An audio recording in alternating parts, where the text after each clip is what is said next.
मैं चंदन सिन्हा अजनारा होम्स में रहता हूँ और हम लोग करीब 51 हफ्ता हो गया है। आज हमारा 51 हफ्ता था जो प्रोटेस्ट लगातार हम लोग गर्मी बरसात जाड़ा सारे मतलब सीज़न को हम लोग झेल चुके हैं, ये आंदोलन करते हुए प्रोटेस्ट करते हुए। और हमारा जो बेसिक एक ही मुद्दा है रजिस्ट्री का, जो मालिकाना हक होता है किसी भी बायर का। जब वो घर खरीदता है अपनी गाड़ी कमाई का पैसा लगा करके और सारा पैसा बिल्डर को दे चुका होता है, घर में रह रहा है लेकिन उसकी मालिकाना हक उसको नहीं मिल पा रहा है, वो घर अपना नहीं बेच पा रहा है। बिल्डर को अगर घर बेचने के लिए बोला जाता है कि भाई हमें अपना घर बेचना है तो 2-2.5 लाख रुपया ट्रांसफ़र फ़ी लेता है। उनको तो कोई फ़ायदा है, उनको तो लग रहा है कि रजिस्ट्री ना हो तो ज़्यादा बढ़िया है, क्योंकि रजिस्ट्री तो जब होगा तो हम 2.5-3 लाख रुपया देंगे ही देंगे। लेकिन हर बार कोई घर बिकेगा तो उनको 2.5 लाख रुपये एक्स्ट्रा मिल रहा है ट्रांसफ़र फ़ी के नाम पर। तो बिल्डर क्यों चाहेगा रजिस्ट्री कराए? अथॉरिटी और बिल्डर का जो लड़ाई है उसमें बायर फंसा जा रहा है और उनकी जो रजिस्ट्री जो का मुद्दा है वो पीछे हट जा रहा है। हम लोगों ने ऐसा किसी प्रतिनिधि को नहीं छोड़ा होगा जिसको रजिस्ट्री के मुद्दे को हम लोगों ने ना बोला हो, लेकिन अभी तक ऐसा लग रहा है कि सब लोग सोए हुए हैं। उनको लग रहा है कि नोएडा एक्सटेंशन का ये मुद्दा जो है वो उनके लिए कोई मायने नहीं रखता है। कौन कौन सी सोसाइटी के आप लोग आते हैं प्रोटेस्ट करने के लिए? अजनारा होम्स हो गया, ली गार्डन हो गया, आपका रक्षा अडेला हो गया, आपका फ्यूज़न होम्स हो गए, आपके पंचशील ग्रीन 2 हो गया, फिर आपका सुपरटेक 1, 2, 3 सारे सोसाइटी के लोग।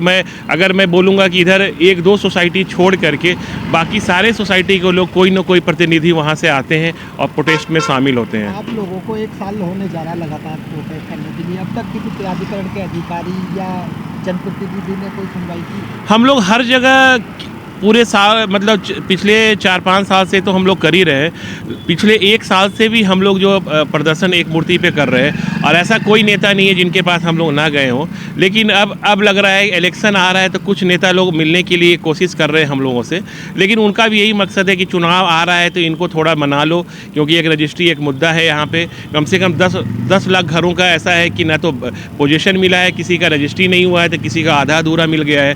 तो मतलब ऐसे 10 लाख वायर ऐसे हैं जिन पे ये चोट है, ये नोएडा अथॉरिटी और बिल्डर के मिली भगत के कारण। अब आप लोग कहाँ की तैयारी कर रहे हैं?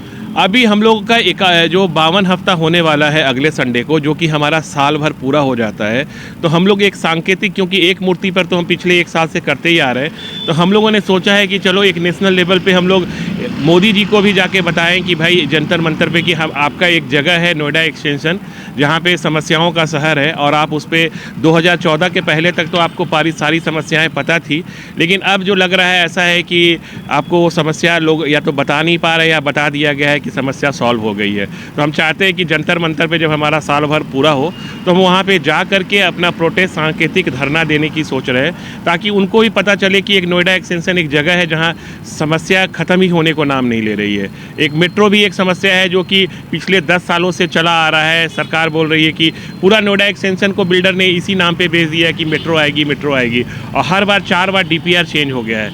अभी फिर से PMO ऑफिस ने DPR को निरस्त कर दिया गया है। तो इन्हीं सब मांगों के लिए, हाँ जी, तो इन्हीं सब मांगों के लिए हम लोग वहाँ पे रजिस्ट्री का मुद्दा और मेट्रो के मुद्दे पे हम लोग एक मूर्ति वहाँ पे जंतर मंतर पे इकट्ठा हो रहे हैं। और हमारा साल भर का धरना भी जो हम लोगों ने एक मूर्ति पे शुरू किया था वो 1 साल होने वाला है। तो हम चाहते हैं कि थोड़ा मोदी जी को ही पता चले कि हम लोगों का पहला मांग ये है कि हम लोगों ने जो अपनी गाढ़ी कमाई से जो फ्लैट खरीदे हैं, कम से कम उस पर मालिकाना हक मिल जाए और उसकी रजिस्ट्री हो जाए। अब देखिए एक एग्ज़ाम्पल आपको देते हैं। 2010 में हमने आम्रपाली लेजर पार्क में एक मकान लिया था। आज हो गए 2023, 13 साल हो गए। हाँ, 13 साल हो गए, लेकिन अभी तक मुझको वो मकान नहीं मिला। कहा जाता है कि दूध का जला मट्ठा फूक फूक के पीता है। हमने अजनारा होम्स में एक दूसरा मकान लिया, पहले का किसी तरह चुका दिया EMI, दूसरा लिया और पिछले 3 सालों से इसमें रजिस्ट्री नहीं हुई है। और मूलभूत सुविधाएं जो हैं वो तो लगता है जैसे कि दूर दूर तक कहीं मिलती भी नहीं है। जो थोड़ी बहुत सुविधा मिलती है, बार बार पीछे पड़ने पे जाके थोड़ी बहुत सुविधा मिलती है। सभी समस्याओं को लेकर आप प्राधिकरण के अधिकारियों से शिकायत करते होंगे, जनप्रतिनिधियों से शिकायत करते होंगे, क्या कार्रवाई होगी? हम लोग प्राधिकरण में भी पदाधिकारियों के पास गए हैं और जनप्रतिनिधियों के पास भी गए हैं। आश्वासन मिलता है लेकिन काम नहीं होता है। इवन ऐसा भी होता है कि अथॉरिटी के लोग चिट्ठी भी लिख देते हैं बिल्डर के पास और बिल्डर जो है कोई सुनवाई नहीं करता है। तो हम लोगों का यही कहना है कि क्या प्राधिकरण, क्या जनप्रतिनिधि और क्या हमारी सरकारी संस्थाओं से ये बिल्डर ऊपर उठ चुके हैं कि हमारा कोई काम नहीं कर रहे हैं, और पूरा पैसा देने के बाद क्या मानते हैं कि बिल्डर प्राधिकरण या प्रशासनिक अधिकारी की क्यों नहीं सुनते? इसमें सबसे पहले तो हम यही कहेंगे कि जो नियम कानून है उनका सख्ती से पालन करवाया जाए, आपसी कोऑर्डिनेशन जो है बढ़ाया जाए, जिससे कि कम से कम ये होगा कि जो भी लोग हैं अब फ्लैट ले रहे हैं, काफ़ी गाड़ी अपना पूरा जीवन भर का कमाई लगा के लगाते हैं, और आपसी समन्वय बिल्डर, अथॉरिटी और जनप्रतिनिधियों के बीच, सरकारों के बीच नहीं होने के चलते ही ये हो रहा है कि जो नियम कानून है उनका भी पालन नहीं हो रहा। आप सोचिए, ये समस्याओं का शहर है पूरा ग्रेटर नोएडा वेस्ट जो है। कोई बिल्डर ऐसा नहीं है जो कुछ सुख सुविधाएं दे रहा हो।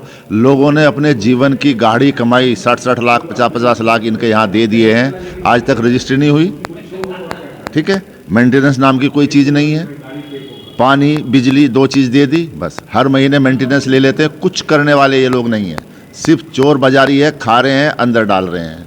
मेट्रो के लिए भी पिछले हफ्ते भी प्रोटेस्ट हुआ था, इस बार भी हुआ था, तो मेट्रो को कैसे देखते हैं जो डीपीआर? मेट्रो की बहुत ज़बरदस्त आवश्यकता है यहाँ। जिस तरह से यहाँ पॉपुलेशन बढ़ रही है इस बेल्ट पे, ग्रेटर नोएडा वेस्ट के पे, मेट्रो तो बहुत ज़रूरी चाहिए। लेकिन मेट्रो भी इन लोगों के हाथ में है। पॉलिसी तो यही मेकर है ना, यही अपने आप को चेंज करते हैं। ट्रैक घुमा देंगे, दूसरी ट्रैक से लाएंगे, उससे डिले हो जाता है प्रोजेक्ट।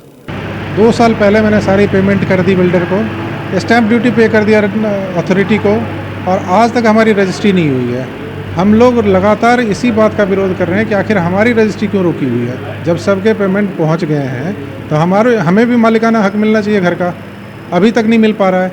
हम तो यहाँ तक लड़े जा रहे हैं कि हमारी OCCC पेंडिंग है हमारे टावरों की, सिर्फ इसलिए कि बिल्डर का बकाया अथॉरिटी पे है। उनकी आपसी चीज़ें हैं, अगर वो नहीं सॉर्ट आउट कर रहे हैं तो उसकी पेनल्टी बायर को क्यों मिले। आप इतने लंबे समय से एकत्रित होकर प्रोटेस्ट कर रहे हैं शांतिपूर्ण, क्या कभी कोई अधिकारी या कोई जनप्रतिनिधि आके आपकी सुने? देखिए, अधिकारी जनप्रतिनिधि शुरुआत में तो कोई नहीं आ रहा था। अभी इलेक्शन का माहौल है, हो सकता है थोड़ी गर्मा गर्मी उसकी वजह से हो रही हो, तो सब लोग इधर उधर पूछताछ कर रहे हैं। हम लोग बिना मतलब के सबको अप्रोच भी करते रहे, लेकिन कोई उसमें इंटरेस्ट नहीं ले रहा है। अगर इंटरेस्ट ले रहा होता तो ये इतनी बड़ी समस्या है क्या? हम खरीदार हैं और एक कोई बेचने वाला है, उसके कागजात पुख्ते होने हैं रजिस्ट्री के थ्रू। रजिस्ट्री हो, बात ख़त्म हो। बाकी आपसी उनकी जो आउटस्टैंडिंग है, जो भी पेंडिंग है, वो आपस में समझे ना उसको। हम बाहर को क्यों बीच में घसीट रहे हैं?